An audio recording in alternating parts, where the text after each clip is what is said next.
Chapter 31. The Story of El Ahrera and the Black Rabbit of Inlay.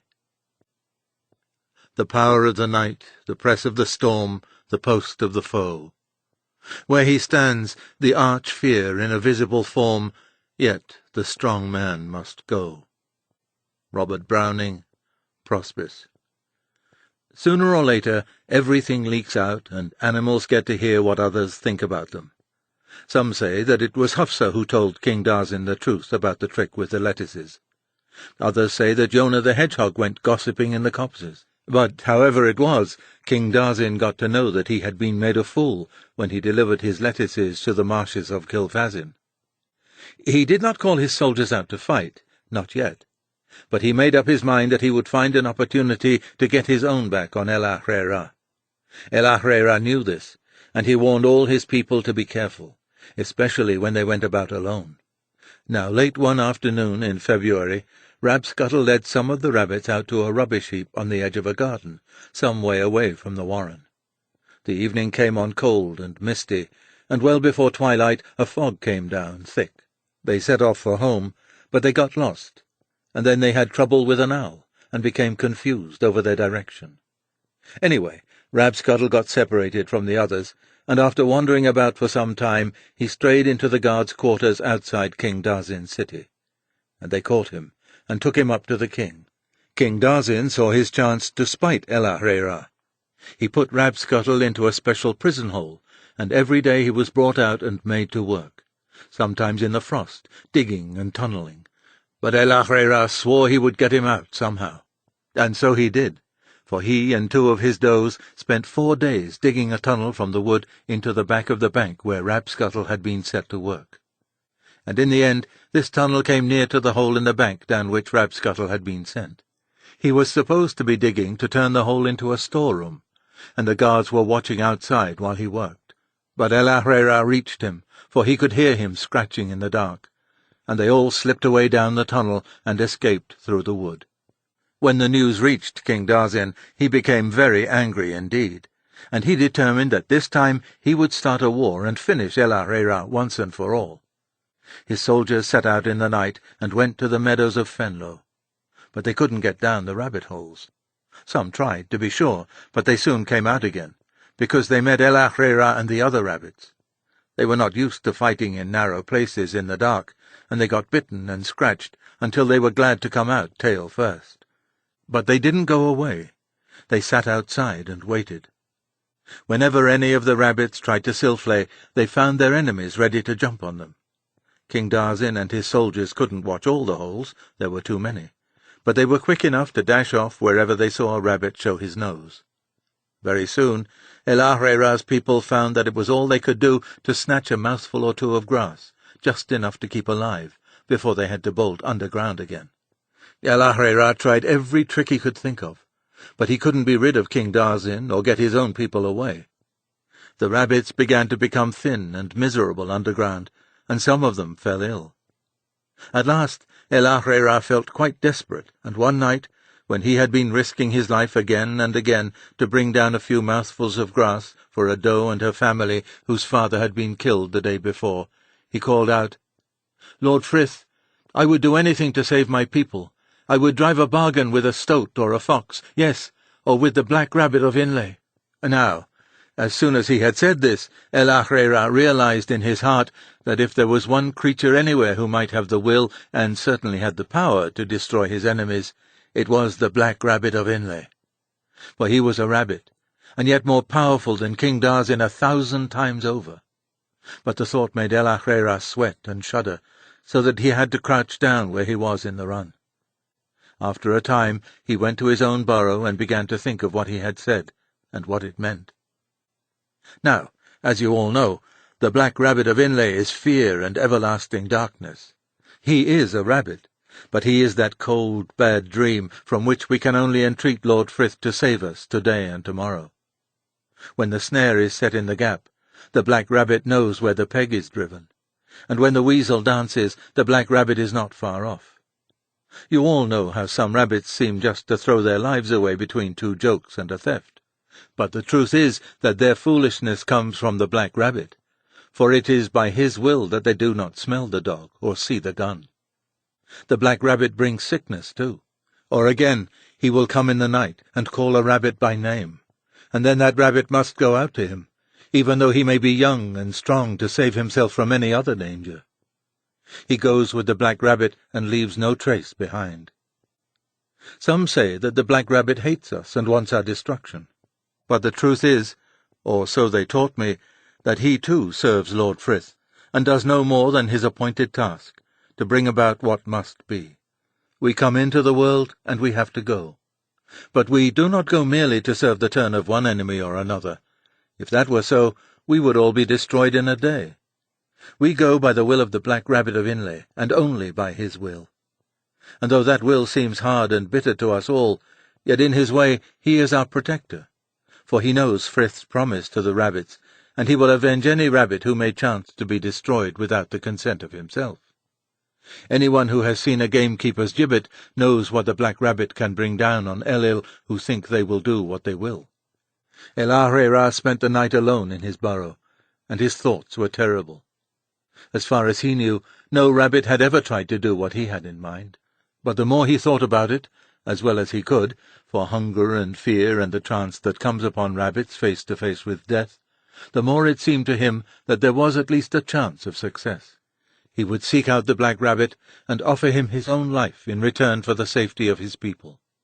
But if, when he offered his life, he did not mean the offer to be accepted, it would be better not to go near the black rabbit at all. The black rabbit might not accept his life. Yet still, perhaps, he might get a chance to try something else. Only, there could be no cheating the black rabbit. If his people's safety were to be had by whatever means, the price would be his life. So unless he failed, he would not return. He would therefore need a companion to bring back whatever it was that was going to overthrow King Darzin and save the warren. In the morning, El Ahriar went to find Rabscuttle, and they talked far into the day. Then he called his Asla together and told them what he meant to do. Later that evening, in the last of the twilight, the rabbits came out and attacked King Darzin's soldiers. They fought very bravely, and some of them were killed. The enemy thought they were trying to break out of the warren, and did everything they could to surround them and force them back into their holes. But the truth was that all the fighting was simply to distract King Darzin's attention and keep his soldiers busy.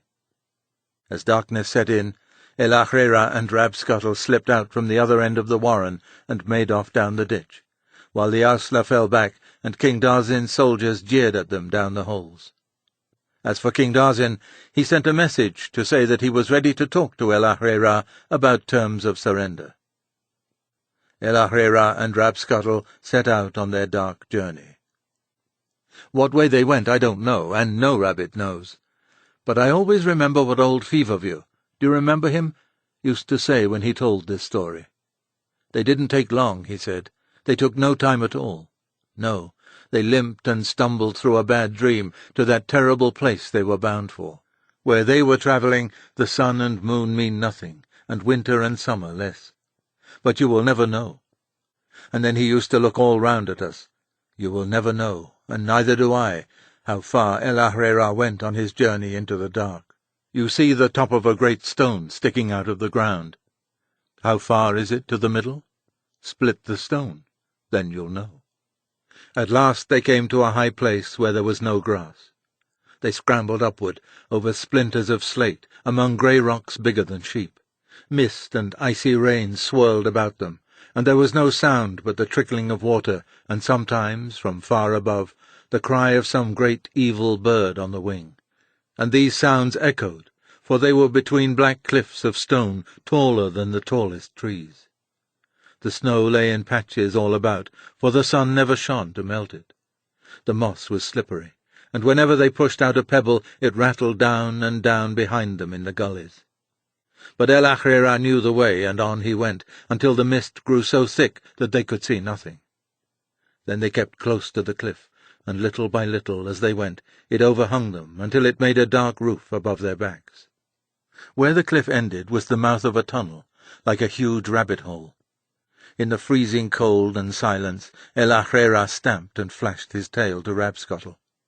And then, As they were about to go into the tunnel, they realized that what they had thought, in the gloom, to be a part of the rock was not rock.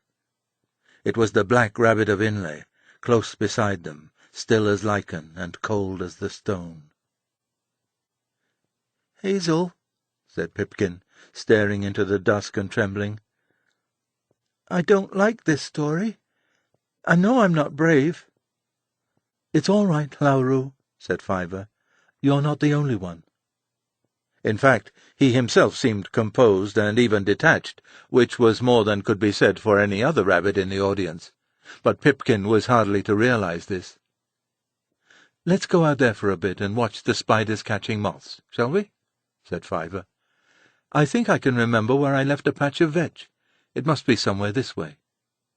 Still talking quietly, he led Pipkin out into the overgrown coombe.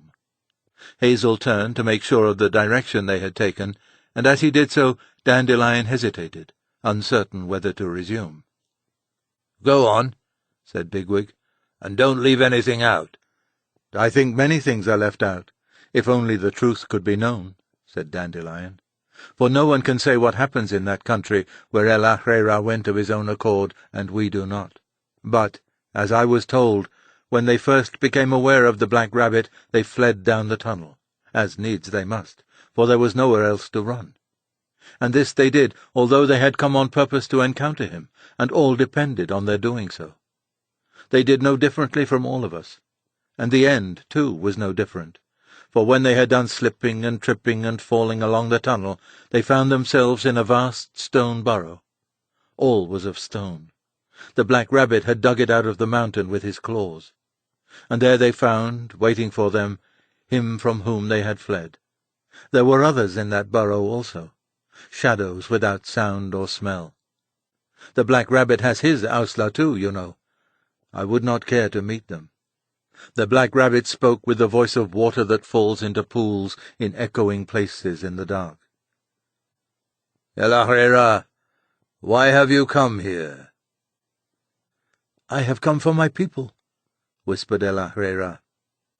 The Black Rabbit smelled as clean as last year's bones, and in the dark El Ahreira could see his eyes, for they were red with a light that gave no light. "You are a stranger here, El Ahreira," said the Black Rabbit. "You are alive." "My lord," replied El Ahreira, "I have come to give you my life for my people." The Black Rabbit drew his claws along the floor. "Bargains, bargains, El Ahreira," he said. "There is not a day or a night but a doe offers her life for her kittens, or some honest captain of Ausla his life for his chief rabbits. Sometimes it is taken, sometimes it is not. But there is no bargain, for here what is what must be." El Ahreira was silent, but he thought, "Perhaps I can trick him into taking my life. He would keep a promise, as Prince Rainbow kept his." "You are my guest, El Ahreira," said the Black Rabbit. "Stay in my burrow as long as you wish. You may sleep here, and you may eat here, and they are few indeed who can do as much. Let him eat," he said to the Ausla. "We will not eat, my lord," said El Ahreira, for he knew that if he ate the food which they gave him in that burrow, his secret thoughts would become plain, and there would be an end of tricks. "Then at least we must entertain you," said the Black Rabbit. "You must feel at home, El Ahreira, and make yourself comfortable. Come, let us play bobstones." "Very well," said El Ahreira, "and if I win, my lord, perhaps you will be so good as to accept my life in return for my people's safety." "I will," said the Black Rabbit. "But if I win, El Ahreira, you shall give me both your tail and your whiskers." The stones were brought, and El Ahreira sat down in the cold and the echoes to play against the Black Rabbit of Inlay. Now, as you may suppose, El Ahreira knew how to play bobstones.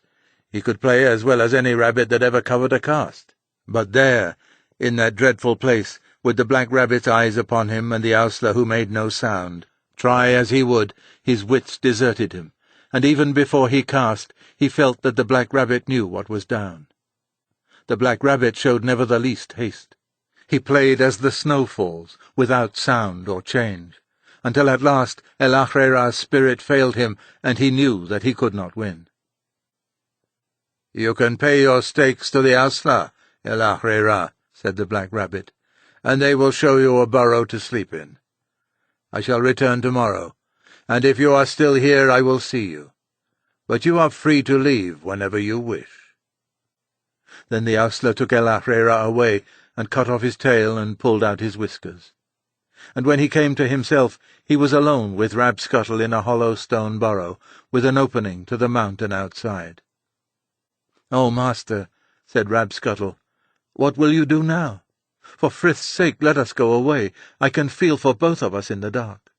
"Certainly not," said El-Ahrairah. He still hoped to get what he wanted from the Black Rabbit somehow, and he felt sure that they had been put into this burrow so that they would be tempted to steal away. "Certainly not. I can make do very well with some willow herb and clematis. Go out and get some, Rabscuttle, but make sure you come back before tomorrow evening. You had better try to bring some food, too, if you can." Rabscuttle went out as he was told, and El-Ahrairah was left alone. He slept very little, partly for the pain and partly for the fear that never left him, but chiefly because he was still searching for some trick that would serve his turn. The next day Rabscuttle returned with some pieces of turnip, and after El-Ahrairah had eaten them, Rabscuttle helped him to patch himself up with a grey tail and whiskers made from the winter drift of clematis and ragwort. In the evening he went to meet the Black Rabbit as though nothing had happened. "Well, El-Ahrairah," said the Black Rabbit, and he did not wrinkle his nose up and down when he sniffed, but thrust it forward, as a dog does.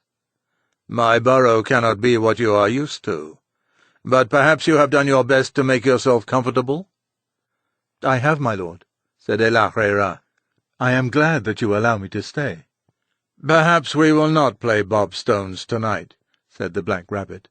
"You must understand, El-Ahrairah, that I have no wish to make you suffer. I am not one of the 1,000. I repeat, you may stay or leave as you please. But if you are going to remain, perhaps you would care to hear a story, and to tell one yourself, if you like." "Certainly, my lord," said El-Ahrairah, "and if I can tell a story as good as yours, perhaps you will accept my life and grant the safety of my people." "I will," said the Black Rabbit. "But if not, El-Ahrairah, you will have to forfeit your ears." He waited to see whether El-Ahrairah would refuse the wager, but he did not. Then the Black Rabbit told such a tale of fear and darkness as froze the hearts of Rabscuttle and El-Ahrairah where they crouched on the rock, for they knew that every word was true. Their wits turned. They seemed to be plunged in icy clouds that numbed their senses, and the Black Rabbit's story crept into their hearts like a worm into a nut, leaving them shriveled and empty.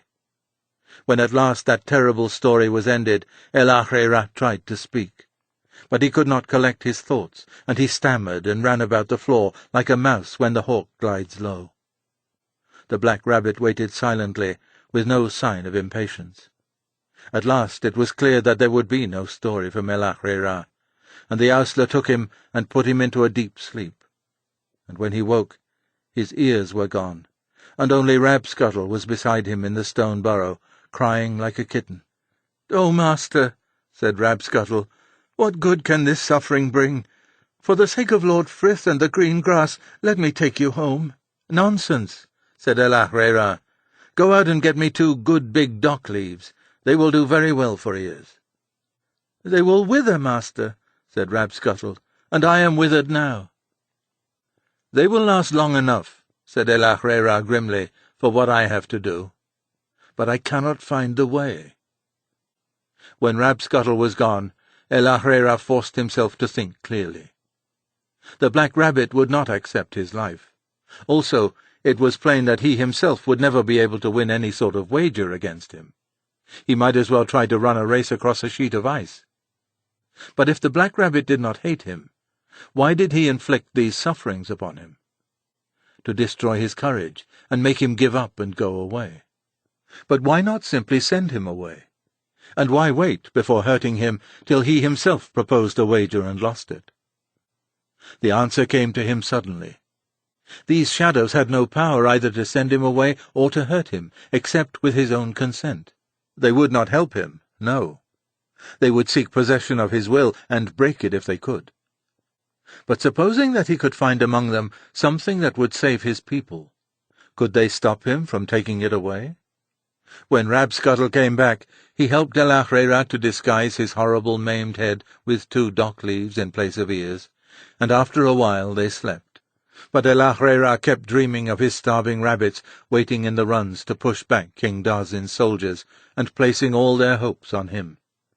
And at last he woke, cold and cramped, and wandered out into the runs of the stone warren.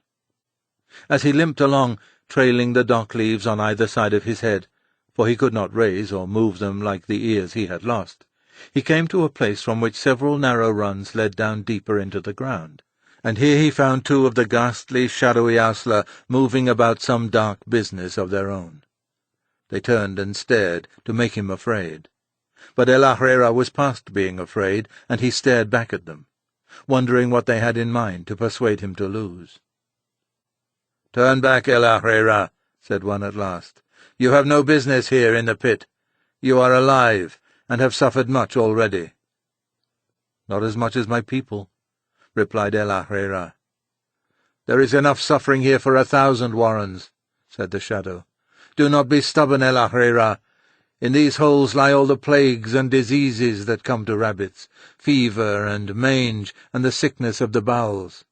And here, too, in this nearest hole, lies the white blindness that sends creatures hobbling out to die in the fields, where even the Elil will not touch their rotting bodies. This is our task, to see that all these are ready for the use of Inle Ra, for what is what must be." Then de la Hrera knew that he must give himself no time to think. He pretended to go back, but suddenly turned, rushed upon the shadows, and plunged into the nearest hole faster than a raindrop into the ground. And there he lay, while the shadows flickered and gibbered about the entrance, for they had no power to move him, except by fear. After a time they went away, and de la Hrera was left alone, wondering whether he would be able to reach King Darzin's army in time without the use of whiskers or ears. At last, when he was sure that he must have stayed in the hole long enough to be infected, de la Hrera came out and began to make his way back along the run.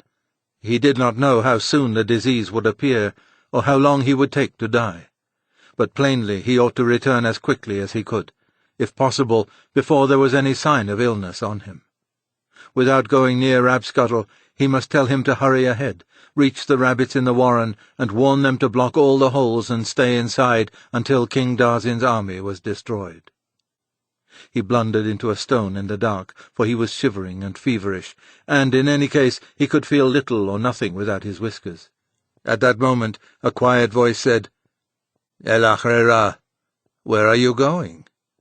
He had heard nothing, but he knew that the black rabbit was beside him. "I am going home, my lord," he replied. "You said that I might go when I wished." "You have some purpose, de la Hrera," said the black rabbit. "What is it?" "I have been in the pit, my lord," answered de la Hrera. "I am infected with the white blindness, and I am going to save my people by destroying the enemy." "De la Hrera," said the black rabbit, "do you know how the white blindness is carried?" A sudden misgiving seized upon de la Hrera. He said nothing. "It is carried by the fleas in rabbits' ears," said the black rabbit. "They pass from the ears of a sick rabbit to those of his companions. But, de la Hrera, you have no ears, and fleas will not go to dock leaves. You can neither catch nor carry the white blindness." Then at last de la Hrera felt that his strength and courage were gone. He fell to the ground. He tried to move, but his back legs dragged along the rock, and he could not get up. He scuffled, and then lay still in the silence. "De la Hrera," said the black rabbit at last, "this is a cold warren, a bad place for the living, and no place at all for warm hearts and brave spirits. You are a nuisance to me. Go home. I myself will save your people. Do not have the impertinence to ask me when. There is no time here. They are already saved." In that moment, While King Darzin and his soldiers were still jeering down the holes of the warren, confusion and terror came upon them in the falling darkness. The field seemed full of huge rabbits with red eyes stalking among the thistles. They turned and fled. They vanished in the night, and that is why no rabbit who tells the tales of El Ahrairah can say what kind of creatures they were or what they looked like. Not one of them has ever been seen from that day to this. When at last El Ahrairah was able to rise to his feet, the black rabbit was gone, and Rabscuttle was coming down the run looking for him. Together they went out to the mountainside, and made their way down the stone-rattling gully in the mist. They did not know where they were going, except that they were going away from the black rabbit's warren. But after a time it became plain that El Ahrairah was ill from shock and exhaustion. Rabscuttle dug a scrape, and there they stayed for several days. Later, when El Ahrairah began to get better, they wandered on, but they could not find their way back. They were confused in their wits, and had to beg help and shelter of other animals whom they met. Their journey home lasted 3 months, and many adventures they had. Some of these, as you know, are stories in themselves. Once they lived with a Lendry, and found pheasants' eggs for him in the wood. And once they barely escaped from the middle of a hayfield when the hay was cutting. All the time, Rabscuttle looked after El Ahrairah, brought him fresh dock leaves, and kept the flies from his wounds until they healed. At last, one day, they came back to the warren. It was evening, and as the sun stretched out all the hills, they could see any number of rabbits at Silfley, nibbling in the grass and playing over the ant-heaps. They stopped at the top of the field, sniffing the gorse and Herb Robert on the wind. "Well, they look all right," said El Ahrairah. "A healthy lot, really. Let's just slip in quietly and see whether we can find 1 or 2 of the Owsler captains underground. We don't want a lot of fuss." They made their way along the hedgerow, but could not altogether get their bearings, because apparently the warren had grown bigger, and there were more holes than before, both in the bank and in the field. They stopped to speak to a group of smart young bucks and does sitting under the elder bloom. "We want to find Loosestrife," said Rabscuttle. "Can you tell us where his burrow is?" "I never heard of him," answered one of the bucks. "Are you sure he's in this warren?" "Unless he's dead," said Rabscuttle. "But surely you must have heard of Captain Loosestrife? He was an officer of the Owsler in the fighting." "What fighting?" asked another buck. "The fighting against King Darzin," replied Rabscuttle. "Here, do me a favour, old fellow, will you?" said the buck. "That fighting. I wasn't born when it finished." "But surely you know the Owsler captains who were," said Rabscuttle. "I wouldn't be seen dead with them," said the buck. "What, that white-whiskered old bunch? What do we want to know about them?" "What they did," said Rabscuttle. "That warlark, old fellow," said the first buck. "That's all finished now. That's got nothing to do with us." "If this Loosestrife fought King What's-his-name, that's his business," said one of the does. "It's not our business, is it?" "It was all a very wicked thing," said another doe. "Shameful, really. If nobody fought in wars, there wouldn't be any, would there? But you can't get old rabbits to see that." "My father was in it," said the second buck. "He gets on about it sometimes. I always go out quick. They did this, and then we did that, and all that caper. Makes you curl up, honest. Poor old geezer, you'd think he'd want to forget about it. I reckon he makes half of it up. And where did it get him? Tell me that." "If you don't mind waiting a little while, sir," said a third buck to El Ahrairah, "I'll go and see if I can find Captain Loosestrife for you. I don't actually know him myself, but then it's rather a big warren." "That's good of you," said El Ahrairah, "but I think I've got my bearings now, and I can manage by myself." El Ahrairah went along the hedgerow to the wood, and sat alone under a nut-bush, looking out across the fields. As the light began to fail, he suddenly realized that Lord Frith was close beside him, among the leaves. "Are you angry, El Ahrairah?" asked Lord Frith. "No, my lord," replied El Ahrairah. "I am not angry. But I have learned that with creatures one loves, suffering is not the only thing for which one may pity them. A rabbit who does not know when a gift has made him safe is poorer than a slug, even though he may think otherwise himself. Wisdom is found on the desolate hillside, El Ahrera, where none comes to feed, and the stony bank where the rabbit scratches a hole in vain. But, speaking of gifts, I have brought a few trifles for you. A pair of ears, a tail, and some whiskers. You may find the ears slightly strange at first. I put a little starlight in them. But it is really quite faint. Not enough, I am sure, to give away a clever thief like you. Ah, there is Rabscottle coming back. Good. I have something for him, too. Shall we— Hazel! Hazelra! It was Pipkin's voice, from behind a clump of burdock on the edge of the little circle of listeners. There's a fox coming up the combe!